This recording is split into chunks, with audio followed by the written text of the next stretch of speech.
రాష్ట్రంలో కాంగ్రెస్ పరిస్థితి నానాటికి తీసిగట్టుగా మారిపోతోంది. ఏ ఎత్తుగళ్లు వేసినా ఆ పార్టీకి కలిసి రావడం లేదు. ఇప్పటివరకు వెల్లడైన అన్ని సర్వేలు రాష్ట్రంలో కాంగ్రెస్ కు ఘోర పరాజయం తప్పదని ముక్త కంఠంతో స్పష్టం చేస్తున్నాయి. ఈ ఫలితాలతో అప్రమత్తమైన కాంగ్రెస్ హైకమాండ్ తెలంగాణ నిర్ణయంతో లాభపడాలని తలపోసింది. రాష్ట్ర పరిస్థితులపై మంతనాలు పూర్తి చేసిన కాంగ్రెస్ అధిష్టానం గత నెలలో core committee, working committee, UPA సమన్వయ కమిటీ సమావేశాలు జరిపి తెలంగాణ రాష్ట్రం ఏర్పాటు చేయనున్నట్టు ప్రకటించింది. ఈ నిర్ణయంతో వచ్చే లోక్సభ ఎన్నికల్లో తెలంగాణలో మెజార్టీ సీట్లు తమకే వస్తాయని అంచనా వేసింది. ఇక్కడ 17 సీట్లుండగా 12 నుంచి 15 ఎంపీ సీట్లు సాధిస్తామని కాంగ్రెస్ నేతలు ధీమా వ్యక్తం చేస్తున్నారు. టీఆర్ఎస్ తమతో విలీనమవుతుందన్న ఆశలతో కాంగ్రెస్ నేతలు ఈ ఆలోచన చేసినట్టు సమాచారం. అయితే ఈ అంచనా తప్పని, తెలంగాణ ఏర్పాటుతో కాంగ్రెస్ కు ఒరిగేదేమీ లేదని సర్వేలు తేల్చి చెప్పాయి.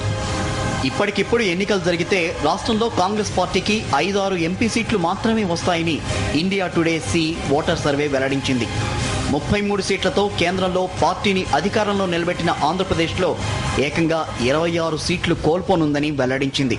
తెలంగాణకు అనుకూలంగా తీసుకున్న నిర్ణయం పార్టీకి కలిసి రావడం లేదని సర్వే తేల్చి చెప్పింది.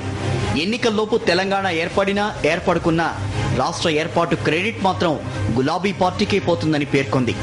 తెలంగాణలోని 17 ఎంపీ స్థానాల్లో టీఆర్ఎస్ 12 సీట్లు సాధించే అవకాశం ఉందని వెల్లడించింది.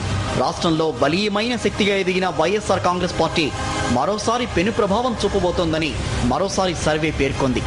ముఖ్యంగా సీమాంధ్రలో వైఎస్ఆర్సీపీ మెజార్టీ సీట్లు సాధించబోతోందని వెల్లడించాయి. సీమాంధ్రలో 25 స్థానాల్లో వైఎస్ఆర్సీపీ 15 సీట్లు సాధిస్తుందని హెడ్లైన్స్ టుడే సర్వే తేల్చింది. ఇండియా టుడే సి ఓటర్ సర్వేలో కూడా వైఎస్ఆర్ కాంగ్రెస్ పార్టీ అధిక స్థానాలు సాధిస్తుందని వెల్లడైంది. వివిధ రాష్ట్రాల్లో ప్రాంతీయ పార్టీలు తీవ్ర ప్రభావం చూపిస్తున్నాయని సర్వేలు పేర్కొన్నాయి. ఆ ప్రభావం యూపీఏ, ఎన్డీఏపై కనిపిస్తోందని తెలిపాయి. లోక్సభకు ఇప్పటికిప్పుడు ఎన్నికలు జరిపితే యూపీఏ 122 సీట్లు కోల్పోతుందని తెలిపాయి.